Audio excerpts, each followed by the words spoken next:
Assalamualaikum warahmatullahi wabarakatuh. Alhamdulillah, wassalatu wassalamu ala Rasulillah sallallahu alaihi wasallam. Qala ta'ala bil karim, a'udzu billahi minasyaitonir rajim. Bismillahirrahmanirrahim. Wa nunazzilu minal qur'ani ma huwa syifaa'un wa rahmatul lil mu'minin. Dan saya sekarang di Makkah, posisi di tempat pelataran Masjidil Haram depan pintu 74. Dan sekarang sesuai waktu Saudi Arabia jam 20.10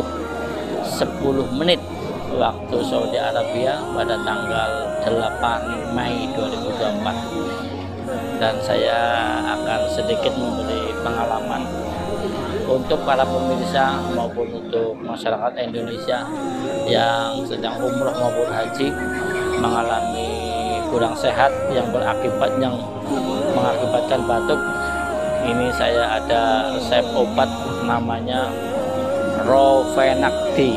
Insya Allah ini cocok dikonsumsi oleh masyarakat Indonesia yang berada di cuaca panas Saudi Arabia ini. Semoga bermanfaat dan barokah. Wassalamualaikum warahmatullahi wabarakatuh.